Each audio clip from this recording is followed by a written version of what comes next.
pagi adik-adik semua, apa kabar? Nah, adik-adik kelas tanggung, kita bertemu lagi dalam ibadah secara online. Untuk itu, kakak mohon adik-adik untuk mempersiapkan karena kita akan menghadap Tuhan. Nah, adik-adik, pada pagi hari ini kita sebelum menghadap Tuhan akan memuji dari lagu Haleluya Puji Tuhan. Untuk itu, adik-adik tetap semangat, tetap penuh dengan sukacita untuk memuji Tuhan. Mari kita bernyanyi.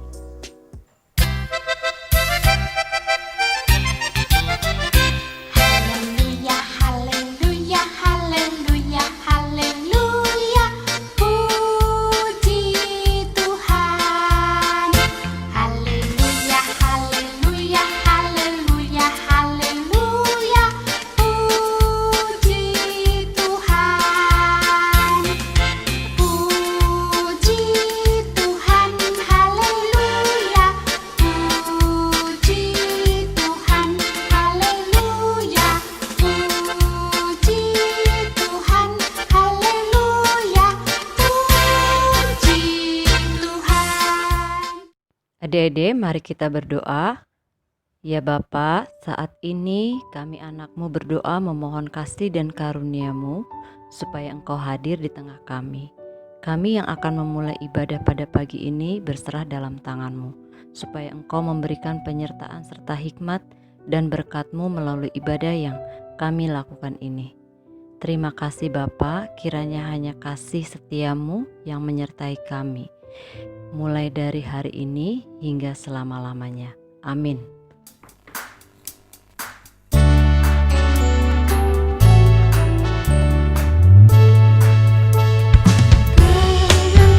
Hendakku pakai melayani Tuhanku, kaki juga ku gunakan ikut Yesus Tuhanku. Mataku melihat Dia, ku dengarkan suaranya, juga hatiku sedia terus percaya padanya.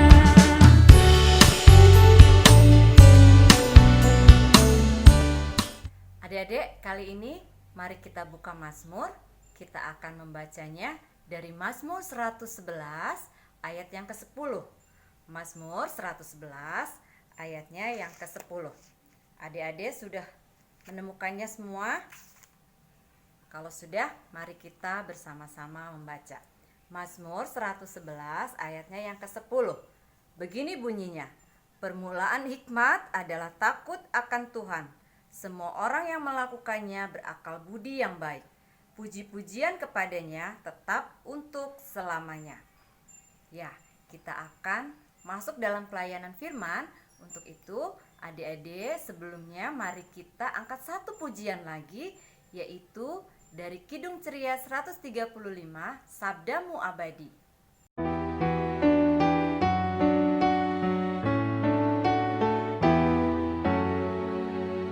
Sabdamu abadi, seluruh kami yang mengikutinya hidup sukacita. Tolong agar kami rajin mendalami, lalu melakukan sabdamu ya Tuhan.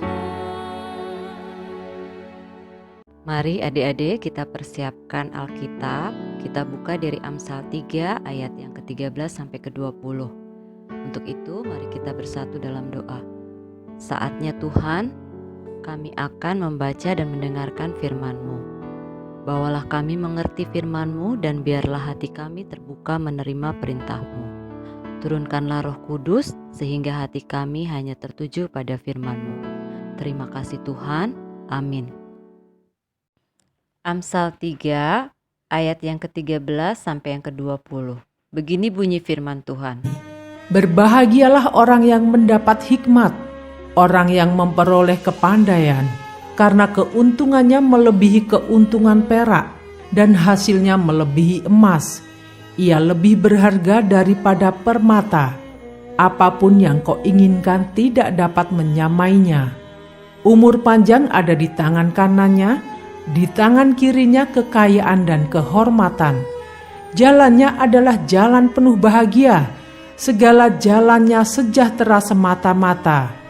Ia menjadi pohon kehidupan bagi orang yang memegangnya. Siapa yang berpegang padanya akan disebut berbahagia. Dengan hikmat Tuhan telah meletakkan dasar bumi, dengan pengertian ditetapkannya langit. Dengan pengetahuannya air samudera raya berpencaran dan awan menitikkan embun. Adik-adik, pada pagi hari ini tadi adik-adik dan kakak sudah mendengarkan firman Tuhan dari Amsal 3 ayat yang ke-13 sampai yang ke-20. Amsal 3 ini dari ayat yang ke-1 sampai ke-26 diberi judul berkat dari hikmat. Nah, pada pagi hari ini kita hanya membacanya dari ayat yang ke-13 sampai yang ke-20.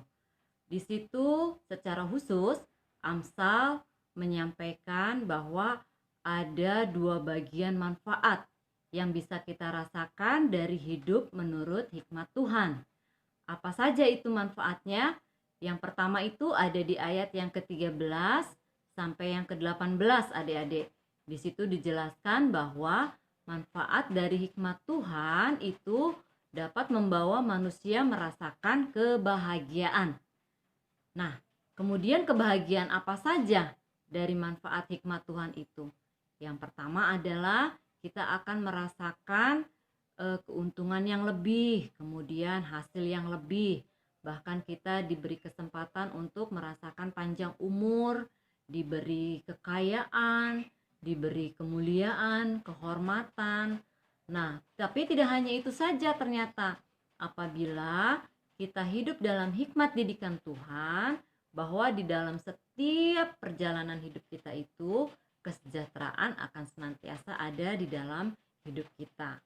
Kemudian di sini Salomo juga ingin menyampaikan kepada umatnya, bahkan menyampaikan kepada adik-adik dan kepada kakak bahwa melalui pengalaman imannya, ia menjelaskan bahwa kebahagiaan yang sesungguhnya adalah ketika kita hidup dalam didikan hikmat Tuhan.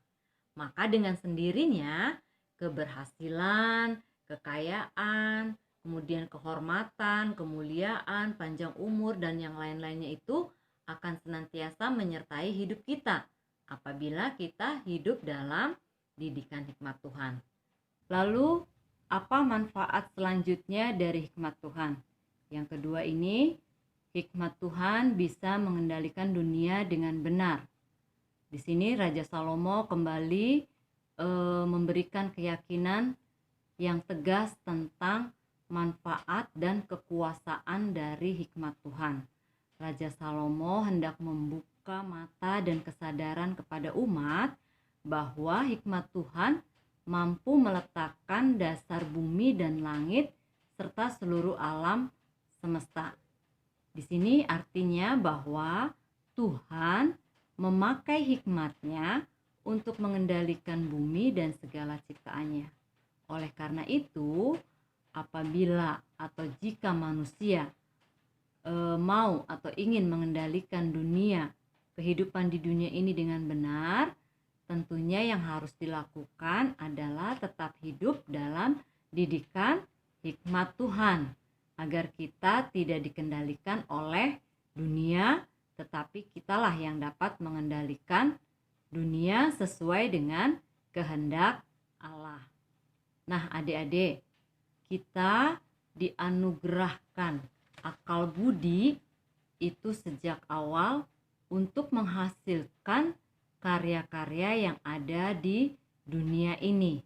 Namun, karya ini akan mendatangkan sesuatu hal yang baik atau tidak, semuanya itu tergantung bagaimana cara kita melakukannya sesuai dengan didikan hikmat Tuhan atau tidak. Contohnya, saat ini adik-adik sedang belajar di rumah, yaitu PJJ, pembelajaran jarak jauh melalui secara virtual. Sudah tentu segala tugas-tugas yang diberikan oleh ibu guru atau bapak guru kepada adik-adik itu disampaikan melalui internet, dan adik-adik dituntut untuk menyelesaikan semua tugas-tugas itu, mencari materinya itu di internet. Namun apabila kecanggihan teknologi yang saat ini sedang adik-adik rasakan dan sedang adik-adik nikmati, bila tidak dilakukan dengan didikan hikmat Tuhan, tentunya hal itu akan disalahgunakan oleh orang tersebut atau oleh pemakainya. Misalnya contohnya nih, apabila kecanggihan digitalisasi ini digunakan dengan tidak melalui didikan hikmat Tuhan, misalnya adik-adik lebih banyak bermain game daripada untuk menyelesaikan tugas-tugas atau mencari materi-materi atau mencari ilmu pengetahuan, atau menggunakannya untuk membuat suatu kreativitas, berkarya, menghasilkan suatu karya-karya yang dapat memberikan manfaat bagi semua orang. Nah, itu berarti hal yang sudah dilakukan tidak melalui didikan hikmat Tuhan, berarti digitalnya sudah digunakan secara tidak benar.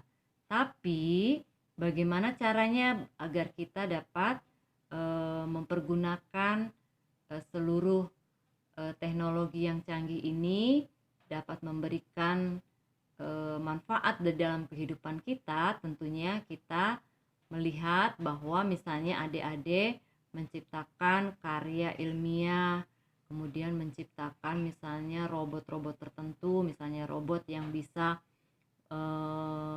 bicara.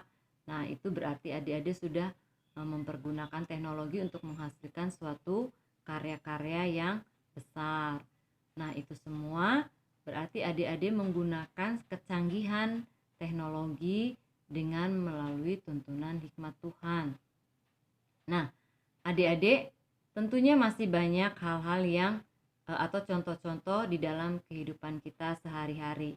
Misalkan adik-adik memiliki harapan atau cita-cita di dalam kehidupan adik-adik. Tentunya semua itu janganlah adik-adik memutuskannya dengan kehendak diri adik-adik sendiri, tetapi hendaklah adik-adik meminta tuntunan hikmat Tuhan. Karena apa? Agar supaya kedepannya semuanya itu menjadi lebih baik, ya. Dan adik-adik akan menyadari bahwa semua itu adalah Tuhan yang sudah mengatur di dalam kehidupan adik-adik. Tentunya yang harus adik-adik lakukan adalah adik-adik rajin belajar. Jangan lupa adik juga dengar-dengar apa kata orang tua. Kemudian adik-adik juga rajin berdoa, kemudian rajin mendengarkan firman Tuhan. Semua itu adalah sebagai tuntunan agar adik-adik senantiasa hidup dalam didikan hikmat Tuhan. Nah, saat ini kita bisa mengambil kesimpulan dari kitab Amsal ini bahwa adik-adik dan kakak jangan bosan-bosan akan didikan hikmat Tuhan, ya. Dan kita jangan menolak dengan didikan hikmat Tuhan. Karena apa? Melalui didikan hikmat Tuhan tentunya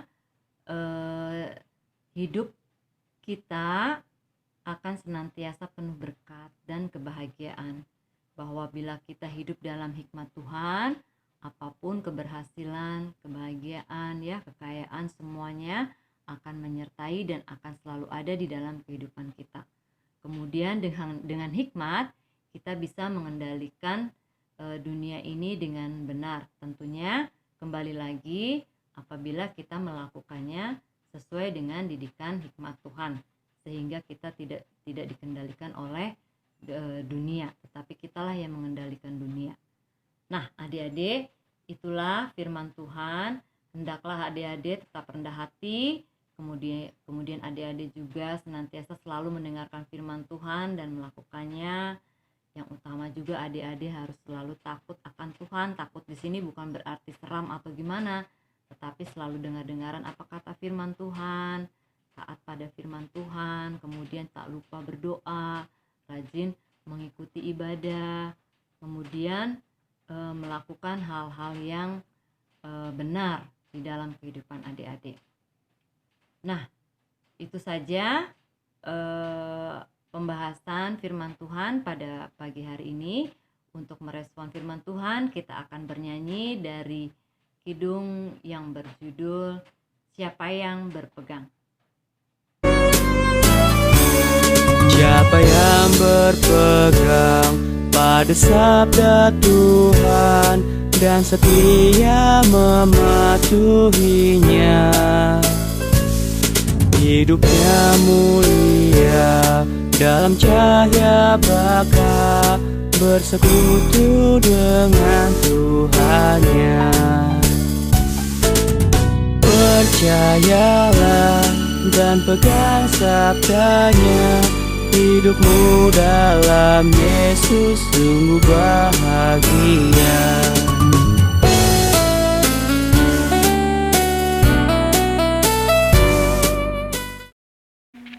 Ya Bapa, pada saat ini kami masih mengucap syukur kepadamu, dan Bapa, kami juga mau berdoa untuk keluarga kami, saudara-saudara kami, orang tua kami, Bapak Pendeta, Presbiter, dan keenam pelayan pekat komisi, pegawai gereja, kaster, dan security.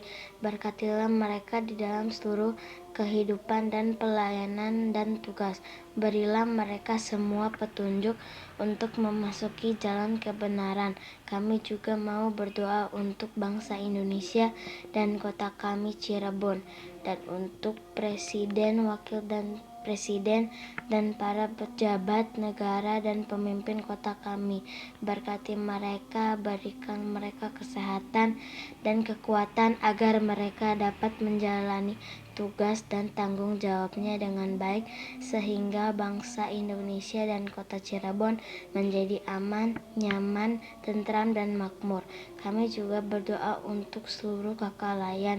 Berkati mereka dalam tugas pelayanannya dan limpahkan kasih-Mu kepada mereka, dan untuk teman-teman kami dan seluruh orang tua. Berkati mereka dan limpahkan kasih-Mu kepada mereka di dalam seluruh kehidupan mereka. Inilah doa yang kami naikkan melalui anak-Mu Yesus Kristus yang sudah mengajarkan kami berdoa. Bapa kami yang ada di surga, dimuliakanlah nama-Mu, datanglah kerajaan-Mu, jadilah kehendak-Mu di bumi seperti di surga. Berikanlah kami pada hari ini makanan kami yang secukupnya, dan ampunilah kami akan kesalahan kami, seperti kami juga mengampuni orang yang bersalah kepada kami. Dan janganlah masukkan kami ke dalam pencobaan, tetapi bebaskanlah kami dari yang jahat, karena Engkau yang punya kerajaan dan kuasa dan kemuliaan sampai selama-lamanya. Amin.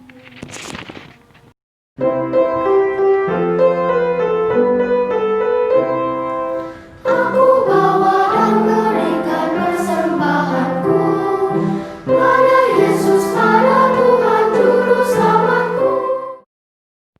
Adik-adik, mari kita berdoa untuk persembahan. Mari kita berdoa. Tuhan, kami anak-anak-Mu telah memberikan persembahan. Kiranya Tuhan memberkati persembahan kami, dan kiranya persembahan ini dapat menjadi persembahan yang harum dan memiliki perkenaan di hadapan-Mu. Terima kasih Tuhan. Amin.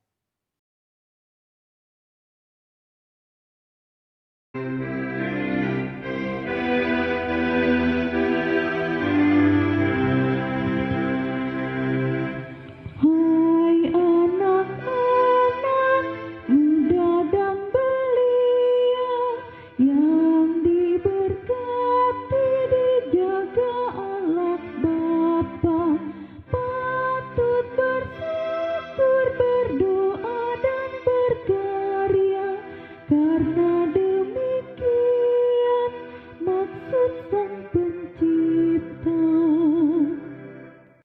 Sebelum kita akhiri ibadah ini, mari kita berdoa untuk penutup ibadah. Mari kita bersatu di dalam doa.